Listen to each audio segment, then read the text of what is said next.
This is Times Drive and I'm KAILASH Menon, and what you see on your screen right now is the C-Class that's launched in 2007. Now when it was launched, it was widely appreciated by everyone because Mercedes thankfully had chucked the elderly elegant looks of the C.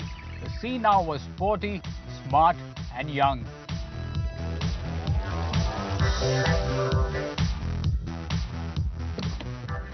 And this right here is the 2011 C-Class. Now it's got a mild makeover, but the trouble is, the changes are so subtle that you really need to look hard to spot the differences. According to the blokes at Mercedes, the C-Class has got over 2,000 new working components. But externally, it's only the new bumpers, larger air dams, headlamps, and the LED rear lamps that are noticeably different. Now only once you climb inside the car the changes get most apparent. Now I love the interiors. Now it's a creative cocktail of nice soft touch leather and brushed aluminium. To start with, it's a very manly interior. It's slab straight, no curves, no fake wood, no beige. Thankfully I hate beige. So it got all black leather, some smartly inserted bits of metal.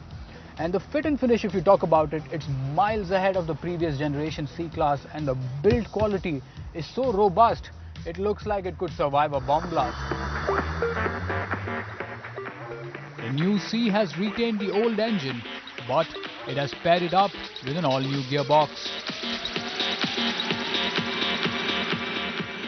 Now propelling the C forward is a 1.8-litre turbocharged petrol engine that puts out 186 bhp and 245 Newton meters of torque, and feeding all that force down to the rear wheel in a fast fashion is a 7G-tronic automatic transmission which comes in as standard equipment.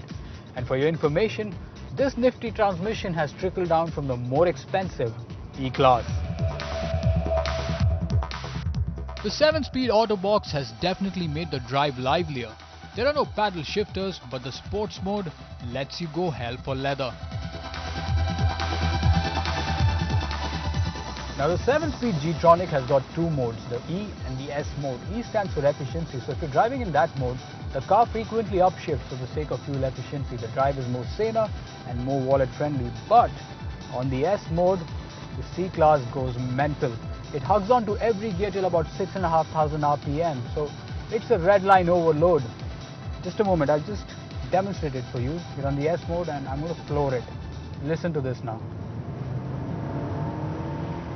It won't shift until it reaches 6,500 RPM. So this definitely is a lot more fun.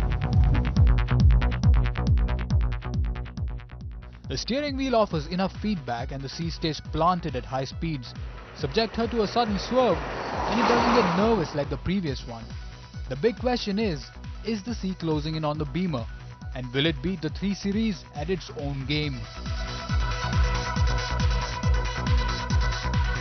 No, it's definitely not as engaging and entertaining as the BMW 3 Series, but I have to say the agility control makes the handling of this car a lot more sharper. I mean, the dampers also automatically adjust themselves, that is, stiffen or soften according to the driver's inputs. So what that means is the C is absolutely composed, cushy and comfortable on broken tarmac, and it stiffens up and plays along just in case if you're in the mood for some corner carving.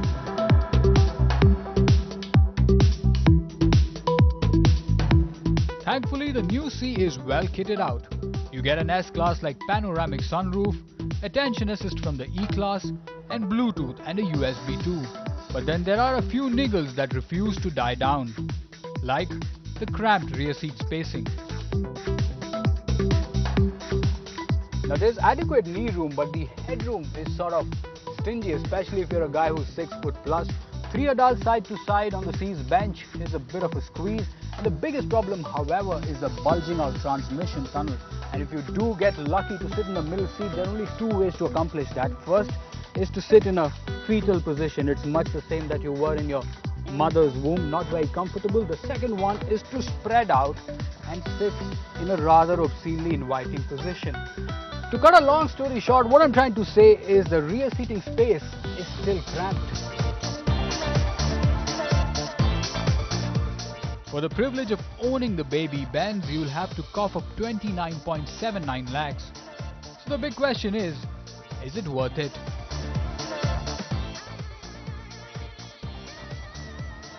Yes, it's completely worth it considering that there hasn't been any massive increase in the sticker price. All in all, it's a well-rounded product. It looks sportier, it drives too good for a C-Class, and it's feature-loaded too. So here's the thing, if you have 30 lakh rupees to spare and you want a slice of the three-pointed star, the C200 might just be it.